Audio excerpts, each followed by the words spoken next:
I love my Sig Sauer pistols, and anyone who has shot any of Sig's guns would agree that the company knows what it's doing. Now, I can fill this video with over a dozen Sig Sauer pistols from different origins, namely Germany, the United States, and Switzerland. But to be honest with you, I am confident that I can trickle the list down to just 5 exceptionally great Sig Sauer guns. Hey, this is your boy, Ted, from Line 45, and I'm about to show you the 5 best Sig Sauer pistols ever made, from the company's establishment in 1976 to the present. But first, let me do this quick plug. Hit the like and subscribe button. All those buttons you can see below. I know it feels like a hassle, but those simple clicks mean a lot for my channel. Now let's return to the video. Sig P210 Carry. I should have listed the original P210 in this video, but I realized that the P210 Carry deserves more recognition. Well, when it comes to reputation, there's nothing that can beat the P210. After all, it's the gun used by the Swiss Army for quite a long time. With the original P210, there's a limit to its capacity, as it only holds 8 rounds of 9mm. Fortunately, that darn P210 is accurate due to the tight fitting of its slide, frame, and barrel. All of the strong qualities of the P210 are present in the P210 Carry. What Sig Sauer did was engineer the P210 target to make it as compact as possible. But no, this gun isn't designed for concealment, but for general carry only. It is as accurate and reliable as its predecessor, which makes it an ideal combat pistol. It has an 8-round capacity and includes a 4.1-inch barrel that has no threads, so it's not compatible with suppressors or compensators. Still, it's a flat shooter, thanks to its hefty construction. It weighs 29 ounces when unloaded due to its stainless steel slide and alloy frame. Both the slide and frame are nitrogen-coated, so expect them to be durable.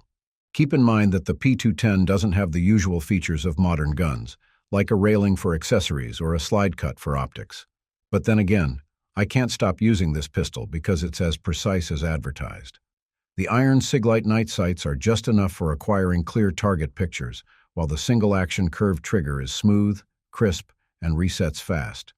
Its pull weight is around 4 to 4.5 pounds, and that fits to the standards of a carry gun. I also love that you can carry cocked and locked, even while there's a round in its chamber. If that's familiar, it's because that's one of the key features of the Colt 1911.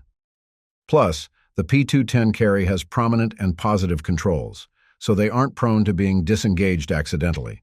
With its features, it deserves to be placed in Sig Sauer's Mount Rushmore. Sig P229 Legion. The original P229, like the P210 Carry, is meant for carry use, but this one can be concealed perfectly. Its aluminum frame is both light and rugged, and overall, it's inherently reliable and accurate. So, when it was introduced in 1992, the P229 was immediately accepted by the carry market, and even by military and law enforcement agencies. Over the years, it has had multiple variations worth checking, but the most striking one, in my opinion, is the single-action-only P229 Legion. The reason I consider it a phenomenal carry gun is that its overall architecture is akin to the 1911. So in practice, this gun isn't just for personal defense. Gunners also use it for target shooting and competitions, and so far, it hasn't received any bad raps. The gun is about 7 inches long, 5.5 inches tall, and 1.7 inches wide. Its box includes 3 steel mags, each holding 15 rounds of 9mm, with 1 in the chamber. The gun's 3.9-inch barrel is made from carbon steel. The entire thing is built around an alloy frame with an integral Picatinny rail for accessories. Even the contoured beaver tail is a nice addition that improves the pistol's shooting ability. The Legion treatment is perhaps the biggest accolade Sig Sauer gives to its guns. One notable quality of the P229 Legion is its Legion gray finish on the frame and slide. It's very stark and gives the gun a combat-ready look. You'll also notice its flat trigger, which effectively supplanted the curved one. The trigger is smooth and has a consistent pull, which, when paired with its visible sights, allows the gun to shoot accurately. And to be honest, Sig Sauer is just right not to include a mounting platform for red dots on the P229 Legion. The iron sights are more than sufficient in giving clear and precise sight pictures. Sig P320. The P320, similar to other Sig Sauer pistols, is anchored in modularity. So, Don't be surprised that you can find different variations of this pistol. However, that's not actually the selling point of the gun, though it makes the gun extremely popular among those gunners who love to tinker with their toys. The P320 is a hot deal, even by today's standards, because of its military background. Unlike the P226, which failed to bag a contract, this one actually secured one, and it's the current sidearm of the U.S. Army. By all means, winning that most coveted contract was not a fluke for the P320. As a striker-fired pistol, it's actually great. It's a viable replacement for Glock guns, and it's also an excellent choice for a concealed carry firearm, especially if the P365 happens to not sit well with you. The reliability of the P320 also drives its popularity on the roof. I have two P320s in my arsenal, one of which is a base model and the other is a Nitron. Both of them collectively shot 3,000 rounds or so. I have used defensive loads and training rounds, and so far the failure I got was with squib rounds.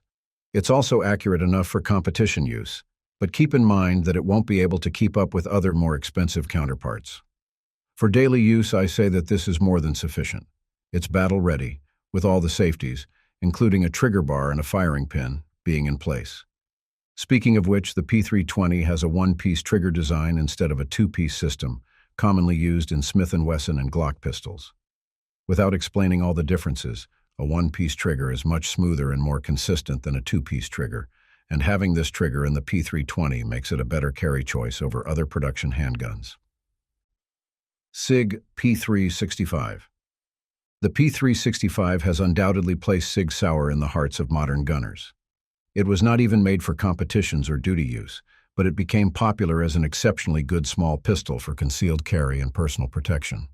The P365 is not the first double-stack micro-compact handgun, but it's probably the one that perfected it. Basically, the P365 struck the perfect balance between capacity and ergonomics. Its flush-fit mags hold 10 rounds, but it's slim enough to allow deep concealment. It barely reached 6 inches long, and its 3.1-inch barrel is surprisingly stable to give close-quarter accuracy. Of course, I can't say that the P365 is perfect. For example, if you have large hands, you should pick its other variants, such as the P365 XL or P365 X Macro, since they give more real estate to the grip. I am not saying that its grip is uncomfortable, but it could be the case for some people. But other than that, I have zero problems running this gun. Overall, I can still grip it properly by simply adjusting my hold. I can also insert mags quickly enough, even if the gun doesn't have a mag well. The sights aren't that jaw-dropping, but they work, so who cares? These sights are also better than the stock sights of Glock anyway. The trigger is slightly weighted, which is about 6 pounds or so, but since it's designed for concealment, I think that it's essential to have a trigger like that. Reliability is out of the question. This gun runs on plus P ammo, so even if I don't find it necessary to use plus P rounds like this, make no mistake that the P365 can't shoot them. Sig P226. This is the obvious top one, and I don't care if you say that the P320 or P365 fare better than this model in terms of popularity and market reach. The P226 is a specimen of its own, and I'm kinda sure that it's one of those pistols that made Sig Sauer one of the giants in manufacturing production pistols. The P226 also spawned a number of variants, such as the Sig P226 SAO Legion, X5, Nitron, and Equinox. But here, I am just going to highlight the original model, which is a double-action, single-action pistol that holds 15 rounds of 9mm. It is similar in size to the Glock 19, with a full length of 7.7 inches and a barrel length of 4.4 inches. It stands at 5.5 inches, spans around 1.5 inches wide, and weighs a little over 30 ounces. These figures tell that the P226 is a substantial carry pistol, but offers a generous grip surface and enough heft to control the recoil of 9mm rounds. It has the Sig-Light night sights installed on its slide, and you can toss lasers and lights in front of its trigger guard. Those who want their gun to be extremely safe should check out the P226. All the essential safeties are already bolted in the pistol, such as a trigger bar disconnector and a firing pin block. The notoriety of the P226 is primarily due to the fact that it was designed for the U.S. Army. The gun was not actually designed for common folks like me, but for the Joint Service Small Arms Program. That test includes more or less 85 requirements, which include a double-action first pull, single-action follow-ups, and a magazine release you can operate with one hand. Of course, surviving a 5,000-round torture was also mandatory, but eventually Sig P226 didn't win the contract and instead handed it to Beretta. But it's already an open secret that performance was not the main issue that caused the P226 to lose the bargain. Now, is the original P226 better than its variants? Obviously not. Its trigger and feel can be said to be average, but the same thing can also be said of Glock pistols. However, I gave it the top spot due to its straightforward accuracy and reliability. I won't use it for concealed carry, but for general self-protection, it's a very dependable pistol. And who said you can't use it in the competitions? That's it for now. Thanks for watching. If you liked this video, please hit the subscribe button and notification bell. Just press all the buttons. Those little clicks are free, but they help the channel a lot. Stay sharp, stay safe, and remember, it's not just about the shot, it's about mastering the craft. Until next time, lock and load.